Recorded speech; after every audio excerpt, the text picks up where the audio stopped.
Sa panahon ng mabilis na impormasyon at kaliwat ka ng balita, kailangan mo ng isang channel na mapagkakatiwalaan, diretso at para sa bayan. Ito ang Balitang Pambansa, ang iyong bagong tahanan ng mainit na issue, tunay na impormasyon at mga balitang hindi mo dapat palampasin.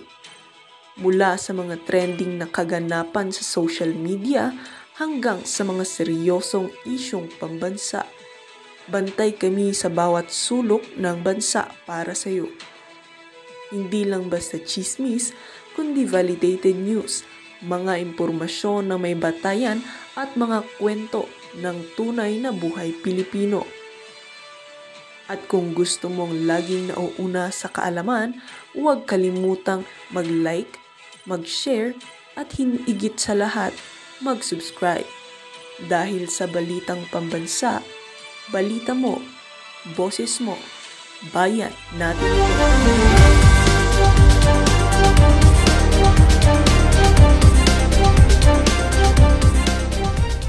Uumpisahan natin dito. Medyo mainit-init itong live nitong si Ma'am Sas at nitong si Ma'am Joey kagabi. Pinapanood ko, talagang balagbag kong balagbag eh.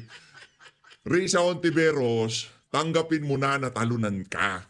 Ha? Sa mga Pilipino na kinukonsidera na maging kandidato sa 2028, etong si Risa Hontiveros, ito pakinggan nyo muna ang sasabihin dito ng Korte Suprema. Ha? Base sa pinaka-latest na statement ng Korte Suprema, dito kay Attorney Camille Ting, ang tagapagsalita ng Korte Suprema, we clarify that the Supreme Court's ruling in the League of Cities case was not unanimous. Palakpakan, fake news na naman si Risa. Banat ka na ng banat ng fake news sa mga vlogger. Ikaw pala fake news. Anak ng Petrangga, wag ganyan. Wag ganyan, Senator Risa. Yan, ang presidential candidate nyo sa 2028, nagkakalat. Anak ng tokap. Palibhasang hindi abogado, hindi madidisbar kung ano-ano pinagsasabi. Sa tingin ko si Miss yung pangalan yung nakasalamin niyang chief of staff ito. Sa tingin ko itong legal luminary nitong si Risa Hontiveros, mayayari siya nito. Yan, yung legal luminary na yan, sa tingin ko mayayari yan dito kay Risa. Mayayari kay Risa yan. Anong classic index card yung binigay mo na yon? Pinapahamak mo ba ako? Ano ba sabi ng News 5 dito sa to? Ang ganda ng gising natin. Pagkakita, kumbaga, ito ang ika nga, huwag na kayong magtaka. Okay? Sa mga umaasa na marireverse ang ruling ng Korte Suprema dyan sa impeachment na yan, ito sabi ng Korte Suprema, huwag na kayong magtaka kung yung MR isasampal kay MR. Isasampal nila kay Bonjing. Anong motion for reconsideration? Sampal ko sa ito, Bonjing. Baka yun ang mangyari dito. Ito, not unanimous. Bigyan natin ng konting lambing para hindi gaanong masaktan itong si Risa. Nilinaw ni Supreme Court spokesperson Attorney Camille Ting na hindi unanimous ang desisyon ng Korte Suprema kaugnay sa League of City case. Ito ay kaugnay pahayag ni Sen. Risa Hontiveros sa Senado noong Miyerkules, August 6. Hindi naman pala ganun yun, Senator Risa. Fake news ka, Senator Risa Hontiveros. Linuloko mo sambayan ng Pilipino. Sabi mo unanimous, hindi naman pala. Sinungaling ka, Risa. Yan ang nga ba sinasabi natin? Hoy, Shota, tigilan mo na yung kakasite mo ng jurisprudence, ha? Tigilan mo na yung kakasite mo ng jurisprudence na yan. Nasupalpal na naman kayo. Kung kasi hindi abogado, huwag mag-aabu-abogado. Diba? Tingnan mo si Lito Lapid. Kahit na sinabi lang niya, ang boto ko po ay yes dahil ako po ay susunod sa Korte Suprema. Dahil plenary session, hindi siya nagsalita. Alam niyo ang tawag doon, less talk, less mistake. Tingnan niyo lahat ng nagtotok dyan. Risa Hontiveros, Kiko Pangilinan, Tito Soto, Ping Lacson, anong nangyari sa kanila? Puro mistake. Yan ang sinasabi ho natin mga kababayan. Tigilan nyo na yan. Wala kayong mapapala dyan. Talunan kayo dito sa isa na to. Tanggapin nyo ng katotohanan na talo kayo dito sa impeachment. Hindi si VP Sara natalo dito. Ang akala natin ang sasalang sa apoy, itong si VP Sara. Nabaliktad. Ang nangyari ho, yung mga gustong tustayan si VP, sila ang natusta ngayon. Si Bonjing. Yung mga tauhan ni Bonjing. Si Risa Ondevero, si Kiko Soto, si Tito Soto na kaibigan ko noon ni VP Sara ni Tatay Digong. Ano kasi Raulo? Gaganyanin mo kaibigan mo. Di ba? Halimbawa kaibigan ko. Politiko ako. Ini-impeach kaibigan ko. Ipagpalagay na natin na sobrang close ko siya. Kaibigan ko siya. Di ba? Sa tingin ko, kahit na kung alam ko na meron talagang problema, walang halong politika, yung ginagawa nilang pambibiro sa kanya, mananahimik ako. Hindi ako makikisali. Kaibigan ko yan eh. Yung tipong, kung ano ang flow ng discussion, hindi ako sasabay. I mean, hindi ako sasawsaw. Siyempre, kahit pa paano, re-respetuhin mo. Kasi alam mo naman, meron talagang problema eh. Alam mo naman, at the end of the day, mapapanagot siya kasi nagsusumigaw ang mga ebidensya. Tama, mali. Pero hindi mo na kailangan sumangkot sa kung ano man ang pangwawasak na ginagawa sa kanya. Ngayon, kung ang kaibigan ko, alam ko, malinis, hindi magnanakaw at puro pamumulitika yung impeachment na yan, ako, hindi mo ako mapapasama dyan. Doon ako sa likod ni Marcoleta at pumapalakpak habang bumibira. Di ba? Ganun mo yun mga kababayan. Kaya para sa iyo, Soto, kailanman walang kaibigan na gagawa ng ganyan sa kanyang kaibigan. Ang tawag dyan, kabalbalan. Ito na, anti-clear na tayo, tapos punta na tayo sa main event natin. Dito muna tayo sa undercard. Undercard to mga okay. Archive ang impeachment. Matapang ang banat ng Malacanang laban sa Senado. Matapos nitong i-archive ang impeachment ni VP Sara. Ang detalye sa agenda report ni Ivy Reyes. Most zealous in protecting that principle of... Anong nangyari sa Malacanang? Akala ko bang separation of power? Ano yan? Trabaho ng Senado yan. Akala ko bang ayaw ng presidente ng impeachment? Anak ng Petrong Garapata. Anong nangyari? Anong nangyari dyan? Ante. Sa sesyon kahapon, mainit ang pahayag ni SP Cheese Escudero. Tanong niya, talaga bang accountability ang nais ng mga pabor sa impeachment o anti-Duterte lang talaga sila? Ang sagot ni Yusek Castro, okay, basang-basa mo naman si SP Cheese. Since day one din, basang-basa na ba? Hugas ka man. bilang isa ring abogado, ito ang pananaw ni Palace Press Officer Claire Castro sa pag-archive ng Senate sa impeachment articles laban kay Vice President Sara Duterte. Ano yun? Kinuha lang yun doon sa Facebook page ng nitong anti-Claire. Politiko naman. Hindi naman pala kasi ito problema di ba? Ito ang problema pagka ikaw spokes ka. Tapos yung tayo mo, iba doon sa yung principal. Pati yung principal mo, mayayari. Kunyari, amo niya si Marcos Jr. Ang tayo ng amo niya, itigil ang impeachment. Ayaw ko yung impeachment. Pero ang tagapagsalita niya, kung ano-ano pinagsasabi sa vlog niya. Di ba parang may contradiction. Hindi nagsisinkin yung kanilang mga statement na sabi ng presidente, ayaw niya ng impeachment. Tapos ikaw babanat na basang-basa natin ang si Cheese, di ba? Siguro alam nyo ng anti-Claire naman, Tingin ko lang, itong mga senador na to, ayun, feeling ko lang to ha. Gusto talaga. Sa hindi to, ito ang problema. Nagkakaroon ng nung tipong, pag nagsalita itong Ali na to, dahil full-time vlogger siya before, kung ano man nasasabihin niya sa YouTube channel niya, parang ang dating dahil sobrang daldal niya sa social media. Parang ang dating, yun ang tayo ng Malacanang sa mga ilalabas niyang salita sa bunganga niya na yan, di ba? Yan ang problema. Dapat kung ikaw ay spokesperson, sa tingin ko, kung ano yung tayo ng amo mo, na ayaw ng impeachment, itigil ang impeachment, ayoko yung impeachment, Dapat yun ang maging tayo mo. Dapat ang sasabihin mo lang dyan, trabaho ng Senado yan, hindi natin mapapakialaman. Ang tawag doon, separation of power. Diba?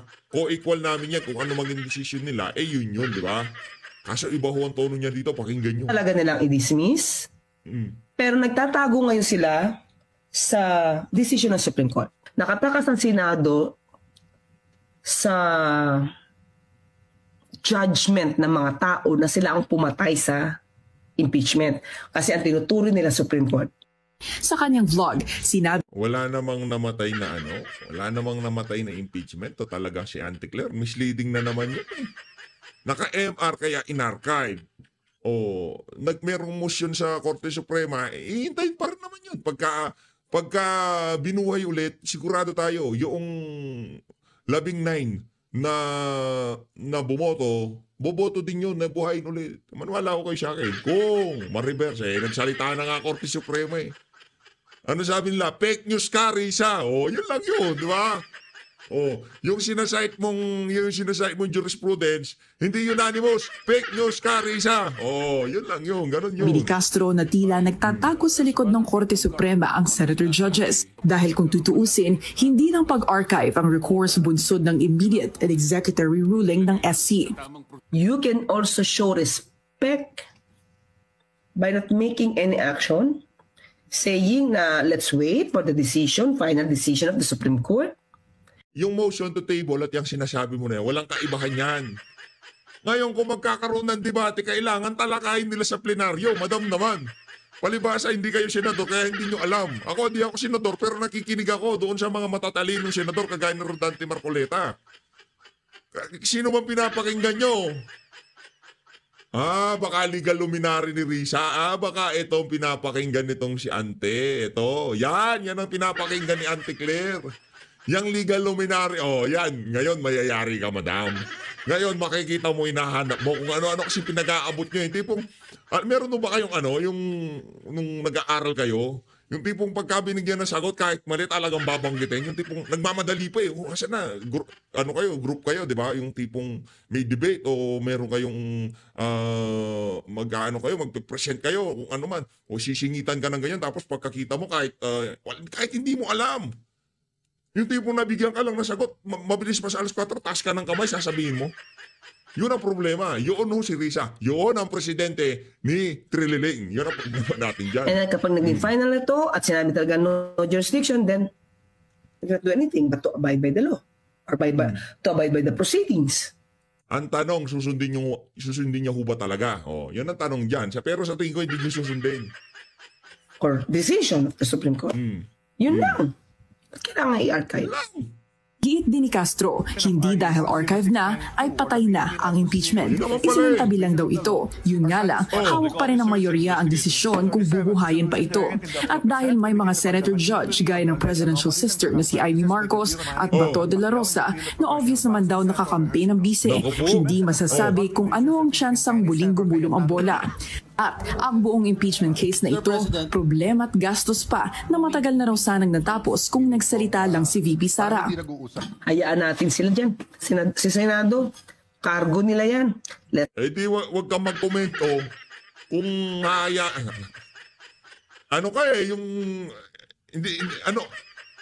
confused ka ba, madam? Kanina binabanatan mo tapos gayon hahayaan mo. Walang ganyan. Bahala ka nga. Buisit na to. Niloloko mo ko eh. Kanina sabi mo, binabanatan mo. Tapos, hahayaan mo. Ano ba talaga? Dito na tayo sa main event. Kanina sabi mo, kita naman natin ganito-ganyan yung tayo ng Senado. Tapos ngayon, hahayaan mo na naman. Dito tayo sa mga kapik niya ni Risa. Sarap palang tawagin na Risa Hontiveros fake news. Ngayon, malaya na nating masasabi na fake news si Risa Hontiveros. Bakit? Hindi lang ho siya alam ko na yung diskarte mo kay alias Rene ginamit mo doon sa kaso ang problema pinagtripan ka ng mga abogado mo. Sabi ni alias Rene di umano yung mga sinabi niya tinuro nyo lang daw di umano sa kanya. Ngayon yung mga nagturo kay alias Rene di umano ng mga abogado mo yun naman ang dumali sa'yo. Madam, sinasabotahe ka from the inside. Ito na. Ito na yung mga itong si Ma'am Kamoy Sure. Palapakan muna natin. Siyempre, kayo naman inaabangan ito ng lahat Ma'am Sasrogando. At itong si Ma'am Joey DeBib. Joey Cruz. Ayan. Malulupit to yan. Pakinggan natin. Game. Alam mo naman. Kasi alam mo naman. Yung mga walang moisturizer. Para naman galangin tayo ng mga legal luminaries and mga first-rate scholars. Kayo rin naman kasi. Kaya tayo nalalait dahil hindi tayo mga mukhang kagalang-galang. Kaya nga, kailangan tayo. Kailangan magkwelyo. Ganyan, bottom down. Para respetuhin tayo ng mga para namang lispituhin tayo ng mga ng mga legal luminaries at ng mga first-rate scholars kasi kayo mga DDS wala sa inyong mga first-rate scholar. Oo. Sa inyo? Kasi kayo, double dig kasi kayo. Ano lang yan, madam Sabi ni Sluggy, Miss Joey, I read in my FB feed that this was actually the play all. Si Darian lang ho yun, si Darian. Tayo kasi hindi tayo ganun Kaso ang problema doon sa mga kagaya ni Darian, ano yun? Pinapatawag sa Korte Suprema. Okay na yun, madam. Basta wag tayo patawag sa Korte. Basta wag tayong ipagpaliwanagin ng Korte Suprema. Okay na tayo doon. Along, not to have it totally dismissed but rather set aside, which defies immediately executory by the SC. Wala na, archive na siya. Archive na siya. Oo.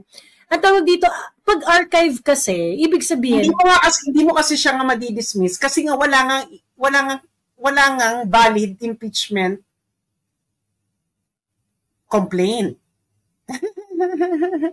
Kaya siya in-archive. Yun yung sinabi ni Cayetano na i-dismiss natin? Wala. Void ab initio nga. Mm-hmm. So, kasi pag nag-vote ka to dismiss it, ibig sabihin, it is implied that it was valid. That's why you dismissed it. Nagigets nyo ba?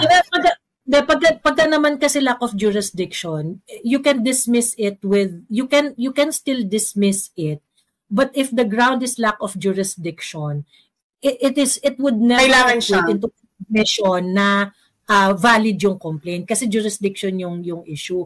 But anyway, in order to accommodate yung di ba yung pinagtatalunan nga nila na hindi natin siya pwede i-dismiss kasi hindi tayo nakakonvene as impeachment court. Impeachment court, oo. Yun yung kaya nga siya in-archive.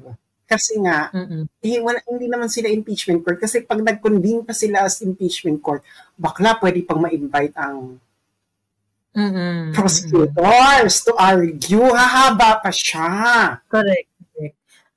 Ayun, ang pinagtatalunan lang naman kasi dyan is to execute the decision. Kasi immediately executory decision ng Supreme Court So since the Supreme Court said there's no valid impeachment complaint, halt na!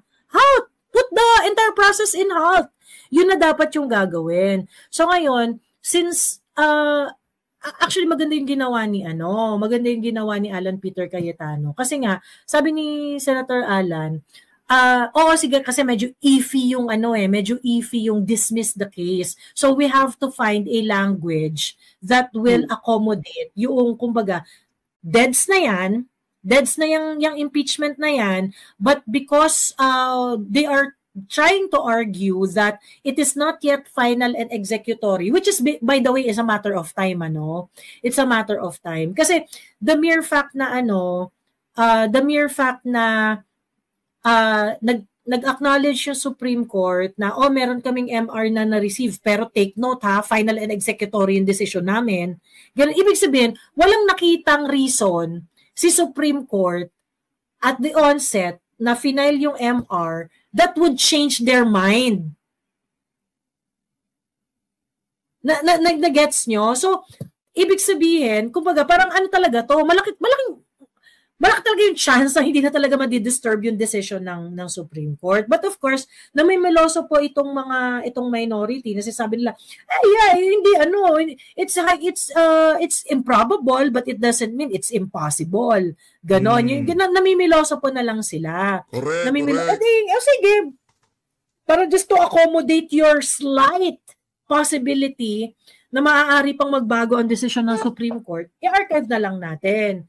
So, ang effect kasi nung pag-archive, dahil ang purpose naman nito dito sa Senate, nung pag-archive nitong action na ito, nitong issue na ito, it's really more of, nakalak na yan dun sa baul. Pag in-archive natin yan, ibig sabihin, nakalak na yan dun sa baul. So pag naka-archive yan, hindi mo yan pwedeng buksan unless you're going to give us a reason para i-revive yan. Ganon. So ibig sabihin, kung hindi naman sila, kung kunwari in the future, magkakaroon ng, kunwari nangyari sinasabi nilang, babaligtad yung SC, ganon. And then at that point, malabo ho eh. Kasi yung mga bumabalahura sa SC, sa tingin nyo ako, ito ganito na lang. Ako, Korte Suprema ako, kasama ako sa mga maestrado. Tapos, yung tipong binabalahura ako nitong si ganito, itong isang senador, sinasabi niya, kahit hindi ako sundin, okay lang yan. Sa tingin nyo ba, para lamang mapagbigyan ng kagustuhan itong mga bumabalahura na to sa Korte Suprema, gagawin nila yon? Tapos, yung mga ebidensya na talagang hindi sinunod ng House of Representatives ang alituntunin dyan sa impeachment na yan, talagang nagsusumigaw. Di ba? Malabo mangyari yan. O tapos meron pa lumabas na ganito, sinupalpal yung isang senador na bida-bida, hindi naman abogada, abuga. Gaata no? Ba, anong nangyari? Doon lang natin ilalabas yan doon sa nakalak na baul. Ganon. Yun. So, yung nagsasabi na na parang it is a ploy, emerald. Actually, it's really more of it's a decision that would bring everyone to an agreement. Ano yun? Consensus yun. Yun yung consensus doon. Para ma-accommodate mo yung minority, para hindi na rin mag-pushback yung minority ng bonggang-bongga. Kasi, hindi siya final and executory. Sige, hindi natin i-dismiss kasi nanggagalaiti kayo sa dismissal I-archive natin. So, if we archive it, it is already dead unless it's going to pull off a Lazarus moment. Ang hirap ng Lazarus moment, Diba? Yung kay Lazarus, diba? It required Jesus Christ to be there para mabuhay yung patay. Ayun. So, ayun, sabihin na natin na highly improbable na mabuhay yung patay doon sa impeachment. Pero, girl, kailangan mo ng Jesus Christ moment doon para mabuhay yung impeachment. Girl, mahirap yan kasi feeling ko talaga gusto nilang takutin yung mga Supreme Court justices, kaya pinapahaba pa Oo. Kaso, yan, syempre tatakutin pa nila yan. Syempre malaking, or pwedeng bayaran, takutin, alam mo yun na eksena. Pero kasi nga, I think, remember, impeachment is quasi-political, quasi-legal. Syempre, pag nag-impeachment trial na yan, both of that, the legal and the political, will be decided by the Senate. Kasi hindi pa ka nag-impeachment trial, di ba? So ngayon, dahil hindi pa nag-umpisa ang impeachment trial, sino magde-decide ng legal? Yung Supreme Court. Alam mo, di ba sinabi ko na sa inyo before na we're watching high politics. Ito na talaga yung sagupaan, girl. Sagupaang bonggang-bongga. Nakikita. I don't know what's working behind the scene, but this is very elegantly executed, Diba? Na parang, si Inday ba? Inday, are you the brains behind this? Because if you're the the brains behind this, ha? Bakla, ikaw ang bakla ng taon. Whoever is behind this strategy, girl, you just, or maybe it could just be spontaneous na everything just coalesce to the right place and at the right time. Pwede rin yan. The stars align. Pwede rin stars align. Kasi nga, ano bang ginawa ni Inday? Wala namang ginawa si Inday kundi maging fresh. Hindi ba? True. Tama. Hindi nagplano si Inday kasi hindi siya mukhang haggard. Kasi kung ikaw bakla may impeach. Di ba parang wala lang siyang pakialam doon. Di-impeach nyo. Bahala na kayo dyan. She's so sure yung legal foundation ng kanyang kaso, she's so sure. Kumbaga kung ang labanan ay legal at syempre sa Supreme Court mangyayari yun, very confident siya dyan ever since. And I'm very confident too. I think so. Kasi kung si Inday, kasi aminin nyo, pag dehado ka, ang gagawin mo makikipag-negotiate kayo. Correct. Pag alam mo may ginawa kang mali, makikipag-negotiate ka na, galing talaga. Palakpakan muna natin. Tama yun. Oo. Pagka ikaw meron kang tama, talagang makikipag-usap ka, di ba? Maliit na bagay. Tatakbo ka sa 2028. Okay, hindi na ako tatakbo. Pero kung naman ako impeach. Di ba? Huwag naman ganun, di ba? O pag-uusapan naman, gusto mo mag-insert ng 5 billion sa budget ng Department of Education, sige na, insert ka na. Pero huwag mo akong babalahurain, ha? Friends tayo. Ganun ho yun. Ganito. Di ba? Aminin nyo yan, mga bakla kayo ng taon. Di ba? Mga bakla. Di ba? If you're... Sorry. Pero si Ma'am Sas okay lang sa kanya, pero sa atin baka magalit siya. Mga daw kayo, mga beki kayo ng taon. If you're a bit of a guilty, magkakaroon ka pa dyan ng negotiation. O sige na, ganito na lang, mananahimik na ako, ganyan, ganito ba? Pero si bakla talagang inilaban niya hanggang dulo, no? Plus yung pakialam bakla. Can you imagine niya, ilang taon na yung yung Mary Grace Piato since 2023 pa yung mga bakla. 3 taon! Bakla 3 taon, kasi kainyo, di ba sinabi ko na sa'yo, Joey, they have nothing about Inday. And that's what we should be proud of. Kasi kung marami yung bakla naglabasan na yan, na 3 years, ang issue mo pa rin, confi. Oo. Tapos Mary Grace Piatos, tapos wala namang sinabi yung... Tatapusin ba natin to? Itong live na to? Bukas tayo ng hapon na matatapos. Ilang oras ba to? 4 hours. Ito, tawagin ito, marathon live. Pamorningan to.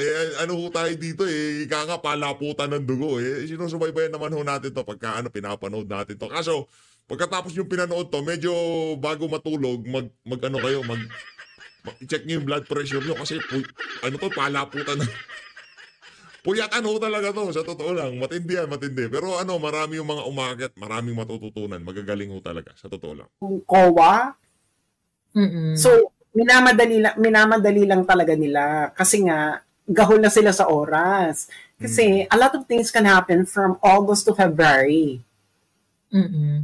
Siyempre, baka alam namang ulit-ulitin mo yung confidential van from August to February. Parang, napagod din mga tao. Yung kay Binay nga, napagod na yung mga tao.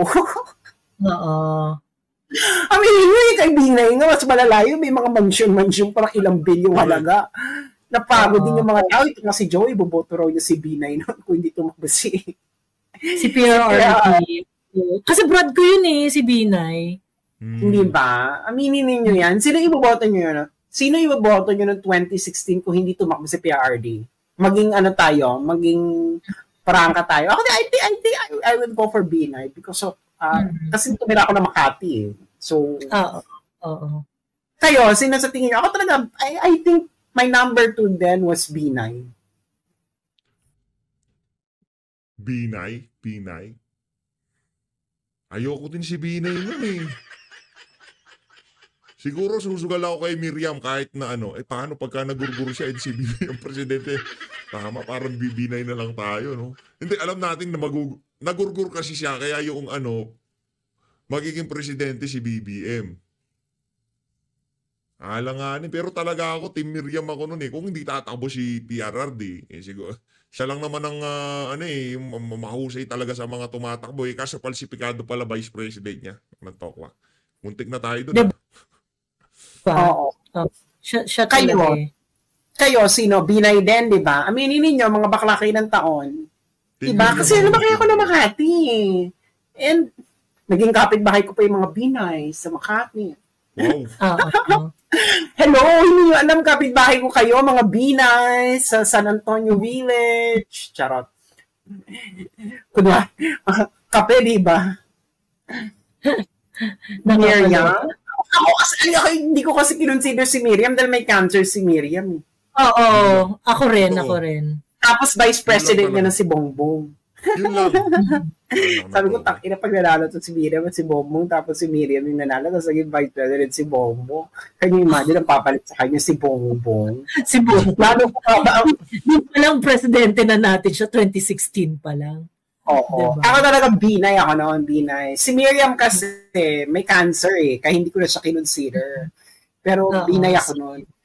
Sabi ni Bolero, PRRD, you're not following instruction, Bolero. Sabi ko, kung hindi tumakbo si PRRD, sino iboboto nyo noon?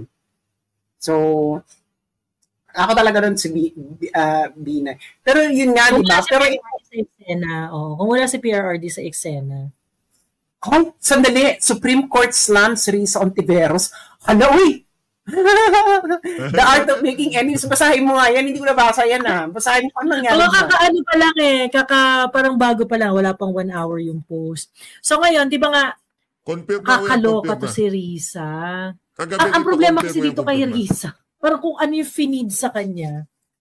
Sobrang insecure nito ni Risa Kung ano yung finid sa kanya, yun yung ano niya. Yun yung parang, wala siyang capability to to process an information and try to check whether yung binigay sa kanya is reliable or not. So umeksena siya diba doon sa debate nila ni doon sa yung sa plenaryo ng Senado na actually totoo naman na totoo naman na may mga I think merong very very very very few na mga en banc cases na-reverse ng Supreme Court. I think meron naman. So nanghingi si Marcoleta. Ngayon, siguro sa kagustuhan nito ni Ante Morisa na na umeksena na no Marcoleta, you are wrong. Gusto niya umeksena ng gano'n. Yun sa tingin ko ChatGPT talaga yun. Yung tipong tinanong si ChatGPT, meron bang ruling ang Philippine Supreme Court na unanimous tapos na reverse. Si ChatGPT hindi naman reliable yun Huwag kayong masyadong magpapaniwala siya dyan. Ng kaso. Ipapahamak kayo dyan. Nasabi niya itong kaso na to. Kasi alam nyo, kahit si ChatGPT, DDS yan Duterte supporter yan si ChatGPT. Pag nagkamali ka ng prompt dyan, talagang ilalagdag ka. Sabi siguro nung staff nito si Risa, galing ChatGPT to, bigyan nyo na kay madam. Ito na index card, gamot nyo. Ay, ang tawag dito, en banc decision, pagtas ni-reverse after mag-MR. Ayan. So anyway, sabi ni Batas PH, ayan, the Supreme Court has issued, siguro mas maganda kung sa Supreme Court mismo tayo pupunta, Supreme Court PH. Ayan, dito tayo.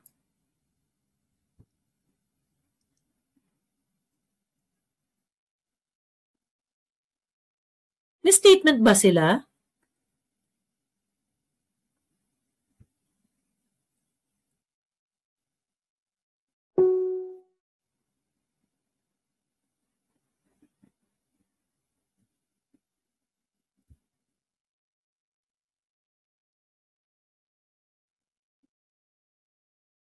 Pinagko-comment na pala sila sila Sedenya.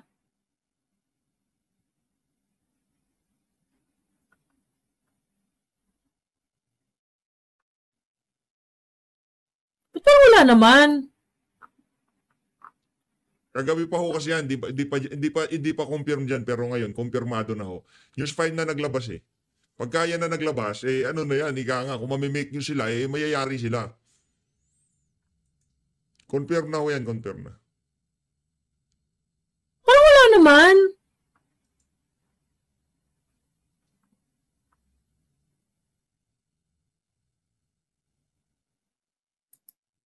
Sabi ng Batas PH, the Supreme Court has issued a statement to belie the assertion of Senator Risa Ontiveros, who claimed that the High Court unanimously reversed its original decision in the case of League of Cities of the Philippines versus COMELEC. In a statement released Thursday night, mouthpiece Attorney Camille okay, mukhang legit nga pala. We clarified that the Supreme Court ruling in the League of Cities case was not unanimous. Please refer to the decision and resolutions published in the Supreme Court e-library and the Philippine Reports. The Supreme Court was uncertain as to the source of the claim that the decision was unanimous.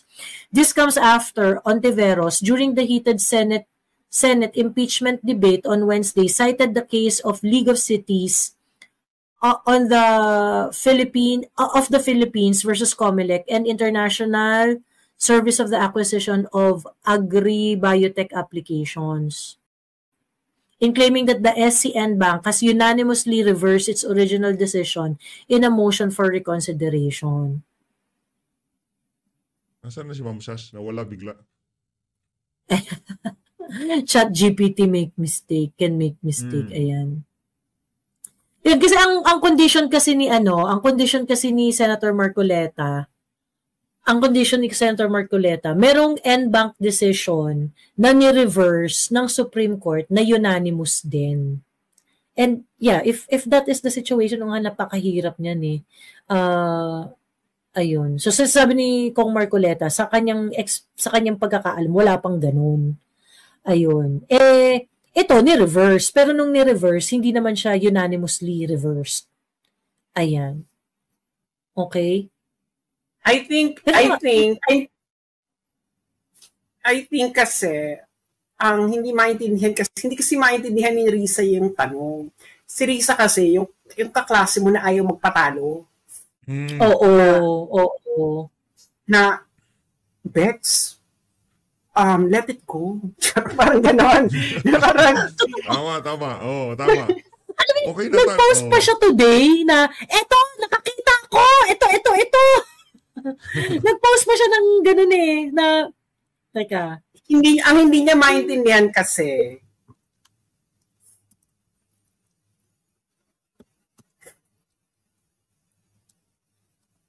ano siya, yung, ayan, natatawa nga ako, sabi ko, ano ba naman to si Risa? Parang, let it go, Bex.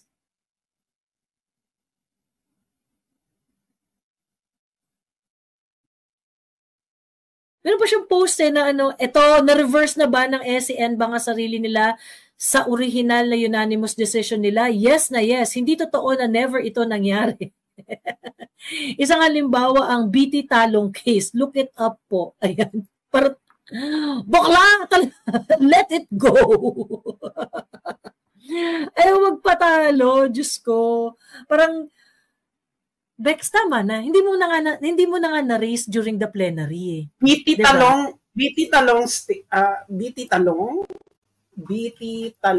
Supreme Court. BT Talong. Ano yung BT Talong? Anong GR number? Ito, 209271. GR 20279. 209271. 271. Supreme Court. Ha? Wala naman lang. 270? 209 209-271. Teka, ito. Ito. 209-271. BT Talong. Okay. So, ang sabi niya, 2015 December, yun yung original na case. So, ito yung original na case, December 8, 2015.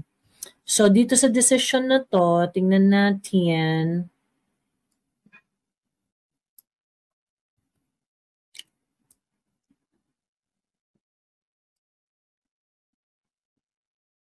Okay.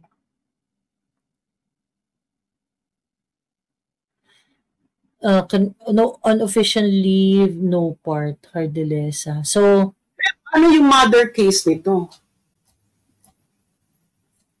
Ano yung mother? No part prior inhibition, unofficial leave. So, 1, 2... Ano yung mother? Ano yung mother case? December? Part. Hindi, ito yung original na case. Ito, en banc decision. Ito yung original case. Tapos yung pangalawa niya is, okay. Ano yung original? July 2016 yung reversal.